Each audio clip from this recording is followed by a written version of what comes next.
It is hard to believe, though, that summer is coming to an end. I'm not ready.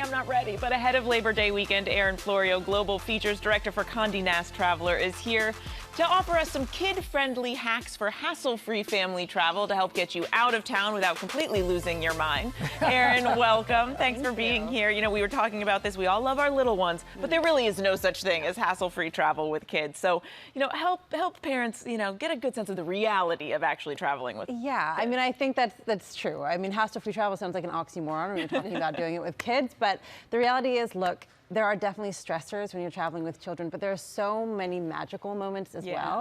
And you don't want to let those stressors get in the way of what's going to be a wonderful time with your family and creating the memories for your family.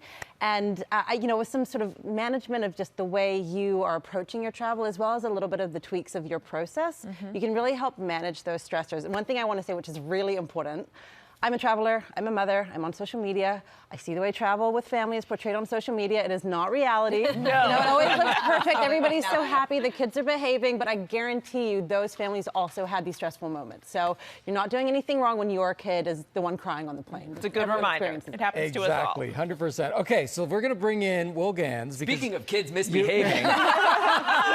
You know what's funny? I was going to say that, and I held back. I'm like, I'm not doing that to Will. Thanks for doing it to yourself. What do we have here? All right, so you guys have some paddles right here on the table. Let's pull those out for a fun true or false game. I'm going to ask you the questions, and then you will should our answers. Oh, all right. And then you need one, too. Here we go. True or false? Okay.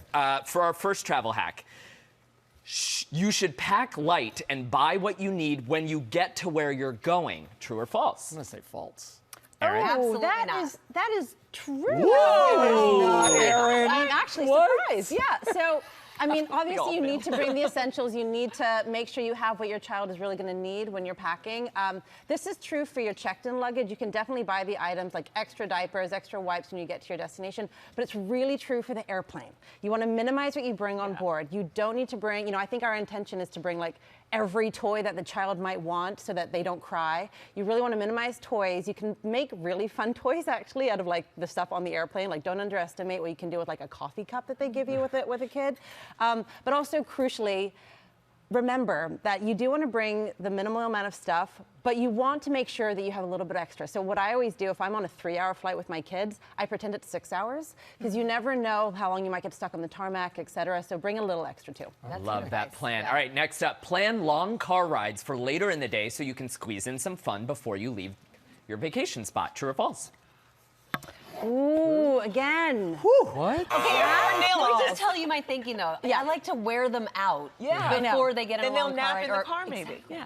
I was just going with the moms. I did see that you answered last time. Okay, so I understand that thinking. I think I would think that myself. But the reality is the name of the game with anything you do with kids is flexibility. Now, if you spend your free hours in the morning doing an activity that's not related to the trip, you lose the ability to take the stops you need to take the stops, to have any of that sort of flexibility that comes with the car trip happen. You're going to be rushed, you're going to feel more stressed out. So what you want to do is get going early in the morning, and then when you have that extra time later in the day, that's when you use it to do something fun.